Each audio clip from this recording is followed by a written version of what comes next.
It's our big story this Friday night, a delayed court date for the teacher accused of child porn. 25-year-old Jordan Palomares will have to wait until next week to face a judge for the first time. But tonight, we are learning new details about the charges against him. And a parent is talking about the arrest of the Deep Creek Middle School teacher. Then in your side's Chris Horn has the new information. Chris? Tom, Jordan Palomares is facing charges for allegedly having disgusting videos and then sharing them on social media. I spoke with the mother of one of his students who says what he told her daughter and how he arranged the students in class is also disturbing. It made me sick to my stomach. It was disgusting. Brandi Hoover's daughter is a 6th grader at Deep Creek Middle School. 4 of her 7 daily classes were with Jordan Palomares. He made inappropriate comments to her about his fiance or his girlfriend. And I won't say what it was in detail, but it's something a 25-year-old should not be saying to an 11-year-old. Court documents show that Palomares shared obscene videos on Snapchat in June.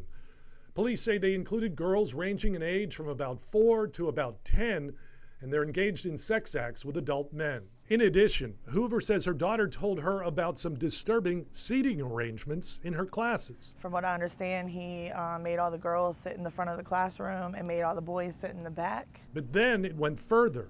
And he had what he called a special chair that was by his desk, by his chair, and only girls were allowed to sit in it.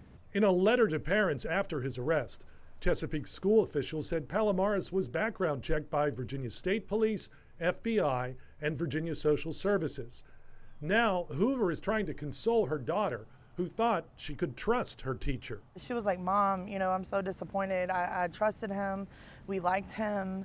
And, you know, it hurts. It hurts because here's somebody that my daughter was confiding in every day." In a letter, the Deep Creek principal told parents, "We will take any necessary actions based on the outcome of the investigation, and there's no indication that these allegations involved any students or took place on school grounds." So that's what the letter said, but is that entirely the case? A detective wrote in a court document that in some of the still images police confiscated, there was a student, but it's not described as obscene. Chesapeake police would not confirm whether it was a Deep Creek student. Police also say that Palomares confessed that he had an addiction and had been looking at child sexual abuse material since he was 12. He has a bond hearing Tuesday. Chris Horn, 10 in your side. Some disturbing details. Thank you, Chris. And you can see all of our coverage of this story so far right now on Wavy.com.